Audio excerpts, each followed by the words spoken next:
Hi, George, man. What did you find this weekend in this car? Well, basically got a new set of tires finally.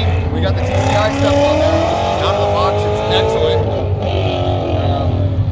It's magic. Everything's working fine. Yeah, finally had the suspension. Now we just got some tires to go with it. Yes, so. sir. Not 2 or 3 year old BFGs. Yeah, exactly. How's it feel right now, though, man? It's insane. It's insane. Like it's the best I've driven yet.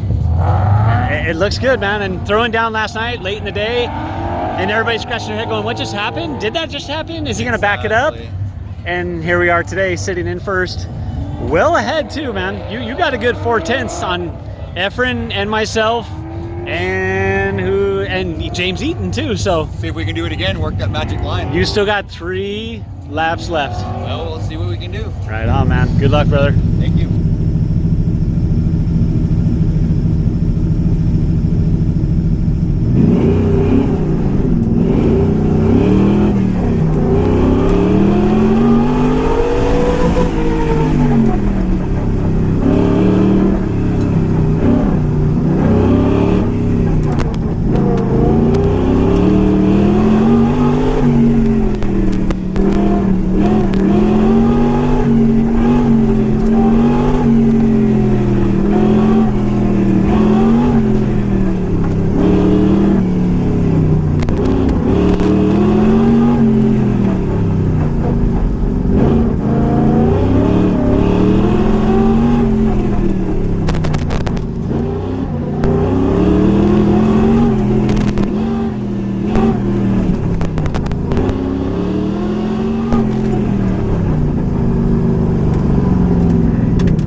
Pretty awesome. All I can say, man. It's been a long time. It's gonna be a fun ride.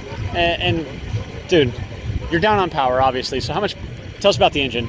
It's basically a stock LS1 with a baby cam in it. It's a T56. It's a Ford 9-inch with 410 gears. That's really nothing. Probably don't even make 400 horsepower.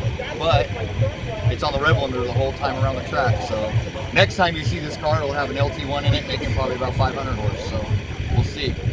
All right. Try to wrangle that thing. Yep, we'll wrestle with it. Right on, man. Congratulations, dude. Thanks, Great sir. weekend. 69, because that is my favorite number. Yes, George, you are moving up to the Classic Muscle Pro, and you earned it, buddy. That your high school car paid off, my friend. That thing ran great this weekend, and you drove the hell out of it. Nicely done.